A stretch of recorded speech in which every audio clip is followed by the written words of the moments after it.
The pond is just gorgeous. I'm sure the tigers are gonna love it. Before it was just a lifted up area with a small pool, you know, maybe something about this high, maybe 8 feet round, that was it. So we wanted to get something that was gonna look a lot better. I got a lot more ponds to go, so we'll be busy. Is it what you were envisioning when we said we'd do this? Oh yeah, well, more than I was envisioning. Are you ready?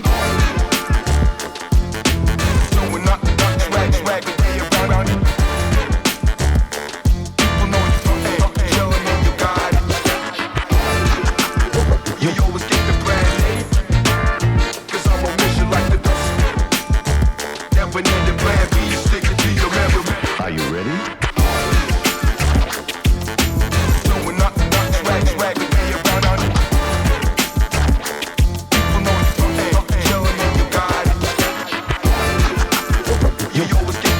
What's going on, man? There he is. Here's where we're at today. Some gravel here, and then I've got the small pea gravel for the bottom. So he's bringing over the skid steer now. We have one skid steer here. Somebody else is bringing excavator, and I think he's bringing another skid steer. And we're gonna move some of these here. We're gonna move these big ones out of the way. So that one. I told him to jam the forks in there because he built this, and he said there's no rebar in there. No rebar, nothing. Yeah, I think it would. So I think if he sticks the forks in there, I think it looks great. But I thought if we have to use the excavator, then we'll just put the bucket on it and break it. So here's what he's got.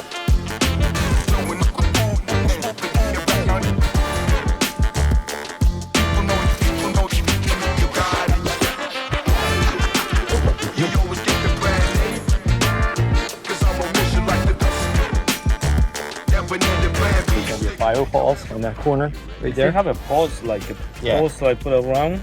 Yeah, just to break it up so it's not all stone. Like, He's got like these like real that big, one. I think a bigger that one. but they're like 3-4 foot, so we can. Because I didn't waste enough that one for the bicycle. Yeah, and he's got a saw if we need to cut him down too. He's got a chainsaw. So if we put that behind, Yeah. you know, and that'll build up our berm behind it. We have to cover this. So Yeah, he's Anything- covered and that one is buried in the water. they can move 200 pounds. So we can't use any small rocks up top. If they're in the top, we got to jam them into the boulders. So it's more than walking on them like we're used to.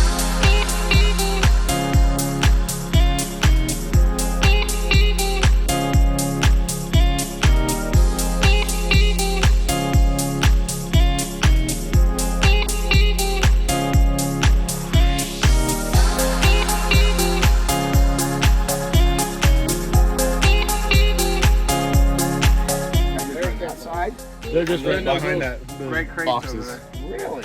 Yeah. Isn't this an amazing facility? Incredible. So clean and 34 years. How cool these rocks are. So unique, huh? So you can go right in here. Okay, we'll do this very soft as the animals.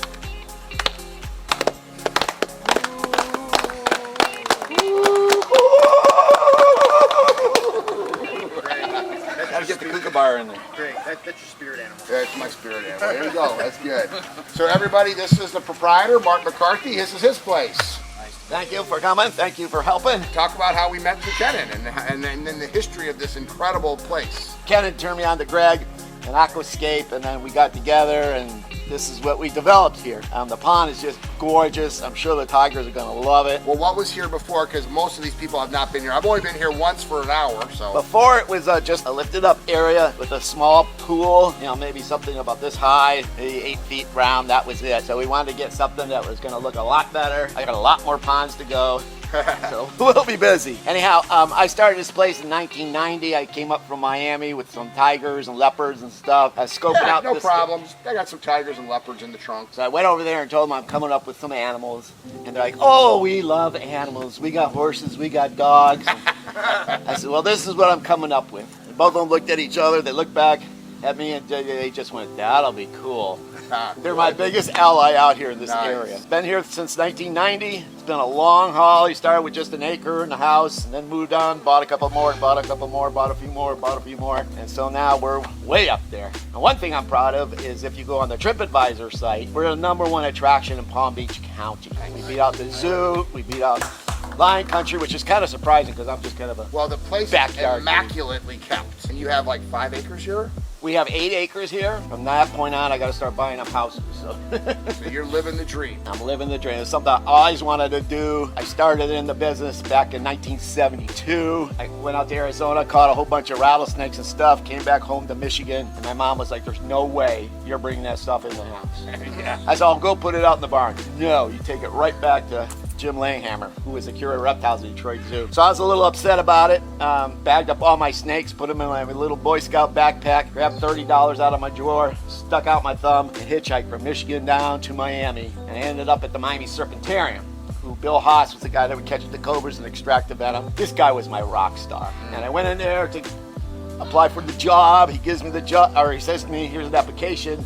And he says to me, well, we're not hiring right now. Come back in about a month. I had $5 to my name. I'm 1,500 miles from home. I'm like going, uh-oh. These are those stupid things you do when you're 16. So anyways, he gets up from his desk, and when he gets up from his desk, he sees my backpack leaning up against the desk. And the backpack's moving because the snakes are in my backpack. He says to me, what do you got in that backpack? I go, oh, I got my snake collection in that backpack. Why would you bring your snake collection to a job interview? I said, well, I'm coming all the way from Michigan. He goes, Michigan? I go, yeah.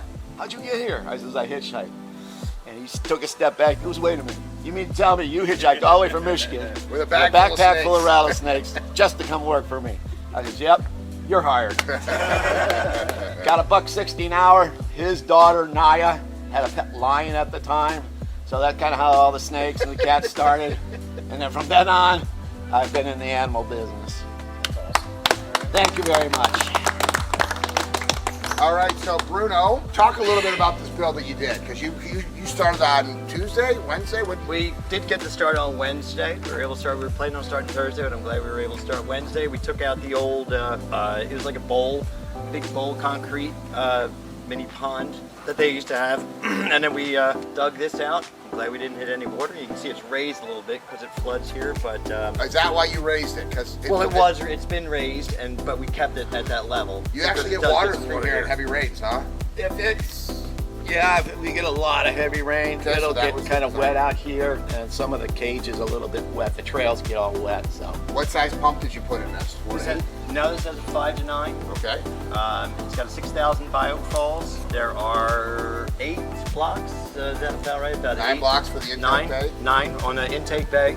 The reason we didn't go with a skimmer on this one is because when the cats are so big, when they go in, if they are both in there, they'll offset so much water that when they get out, it'll now lower it and it'll be running dry. So with the intake bay, there'll be no issues with that. How big are these tigers? How much do they weigh? These two weigh about 300, 350. Nice. We got some bigger males that are up to 500. And they're like sponges when they get in the water.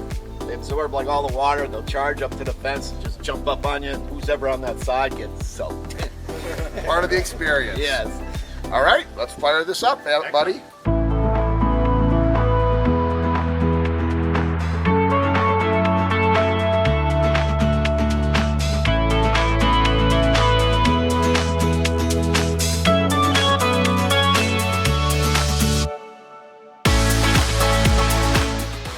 That sound changes the space. Yeah, it sure does. Nice. Good work, guys. I thought it was great. So is it what you were envisioning when we said we'd do this? Yeah. Well, more than I was envisioning. How about a hand? Yeah, that